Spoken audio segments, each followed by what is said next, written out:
Hi everybody, it's Mary here from Markery Woolcraft again, and this morning I'm going to give you a few tips about drum carding.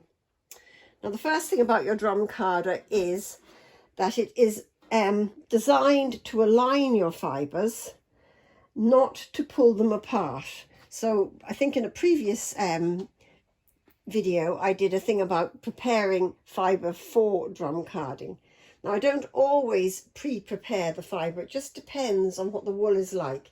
So today I'm going to use wool that is just straight from the dye pot, because it's fairly open fleece and it doesn't need me to sit down and to tease apart these locks. Now, just to explain a little bit about your drum carder. So it has what we call a licker here at the front. This is a stroke machine, it's electric, but you can get a hand cranked one as well. And really for most people, that's perfectly adequate. So it has a licker here at the front that pulls the fibres in. And then at the back, big drum carder, that'll go back onto this drum, lined up in parallel lines. And that's how it works. Now, a little bit of housekeeping about a drum carder. Even if you're hand cranking, I would suggest that you don't wear any loose clothes and that you don't have your hair hanging down. Now, I'm not sure if you could get your hair caught up, but wouldn't be very nice if you did, and might be a little bit difficult to untangle it at the end of the day.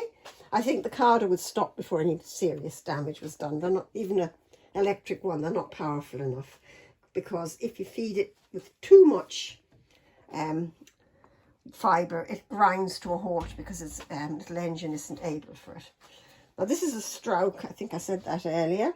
And actually they're not available to buy anymore, but they are absolutely a brilliant machine, so it's very sad. Over here I have a Ashford, and this one is designed to have a safety cover while you're using it, which means that you're less likely to damage yourself while you're using it. And I'm not going to demonstrate on that because it's not so easy to see how it works. So first of all, I'm going to just turn it on and switch it to go forward. There you are, here, pulling away. You can see the back drum is going much, much faster than the front one. And they always come with really good instructions, because otherwise you're going to break it or you're going to hurt yourself. So when I do it, this is what I do. I pull the fibres apart slightly, and I try and feed it in, if I can, with the butt end first of the fibre. Not necessary, but with how wool fibres are made, or how the structure is, that they have scales that are facing upwards on the each fibre. Sorry, this machine is not in the best of health, so it makes clanking noises. Old age, that's what it's suffering from, and these scales face upwards, so it's smoother if you feed it in that way. And I just draw each one apart. Now, if you don't do that, and you expect your drum carder to rip those apart itself, you will damage the final tines. Now, a little bit more about this drum here. You can get that in different numbers of tines per square inch, and the average one is uses 72. If you're buying one, that does sort of the average fibre. If you're going to be working with very fine fibres, all mohair, alpaca or merino wool, you might go for one with more tines per square inch. That would be up to you, but this one's the average. Just let it pull apart. Now, do not try and feed it too much at a time. Don't do that. I also always have a bin beside me, a bucket or something, and I throw all the dirty bits, the bits in it that I don't want to go in, because at the end of the day, if you're spinning particularly, the better carded your wool, the better your spin will be, the yarn will come out. So if you put in tiny little short bits, they're going to come out as lumps when you're spinning, and it's kind of frustrating. So we feed it in, and don't feed it in. It says here, do not overfeed. It says keep your hands clear, but if you get your finger onto that, you just rip your finger, and it's extremely painful.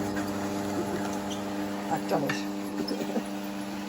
So don't feed it too much. Make sure the fibres are pulled apart so you don't hear that ripping, because if you feed it with fibres that need a lot of pulling apart, you will damage the tines on the back roller.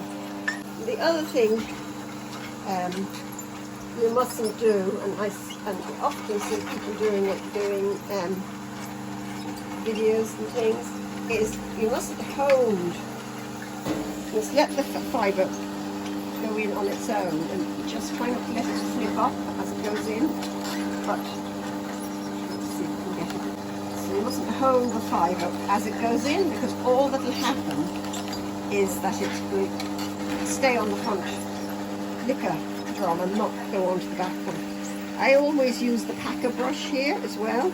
I find that holds the wool onto this back drum and doesn't let it either come back onto the front roller or fall, the small fibre particularly, fall down and get onto these side pieces, which you don't want to happen either. You don't want it to go off, fall off the drum carder and go down here, because you then have to take the whole thing apart to clean those out.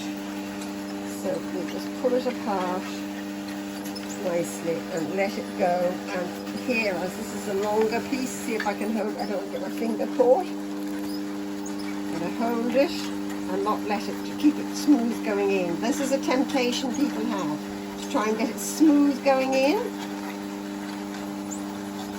And now you can't see it very clearly, but it's here, it comes on the around, look, onto the carder, onto the front liquor, rather than having been lifted off. So don't do that. And the other thing, I also say not to feed it, keep it very thin on here, because even if the carder will take the wool, if it's a big thick lump, it just plops it back onto this. It hasn't really carded it, it just goes onto the back drum in a big lump. It hasn't really done the job.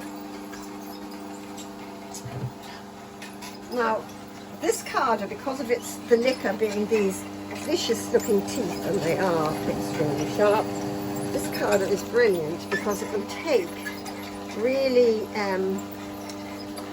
short fibre wool, which I find that the Ashford isn't so capable of doing. The Ashford is inclined, the wool is inclined to, if it's very short fibre, to get rolled onto the front liquor. Just a different design, kind of a bit disappointing, but that's life. Well, this one we take, I can card things like Castle Morris onto it, which is about so long, and it cards it fairly well. I mean, it doesn't card it perfectly because it's not, drum carders aren't really designed for short fibres. This is all very short here. And they're not really, and you can get some drum carders that are designed to do the longer fibres, but really if you're going to do long fibres, you need to be using combs or Hackman combs to prepare them. This is actually for wet felting I'm doing at the moment. Someone who's ordered a pair of slippers, and this is for the lining. Let's put a little bit of yellow in. Very, very useful if you're blending colours together, if you're looking to make a tweed type yarn or something like that. Absolutely brilliant. Throw the colours through. I'll do a video maybe later showing how you can make a yellow fibre and a blue fibre, put them together into your drum carder several times, and you will end up with green fibre, which still blows my mind. Just like mixing paint. When this comes off the drum carder, you're going to have something like this. That's gone through once. You see it's not fully aligned. It's going, you know, but you can put that through again.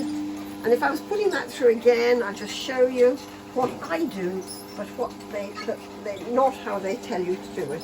Take a strip off like that, and I then feed it through like that. I don't try and spread this out, which is what it says. I find that really difficult.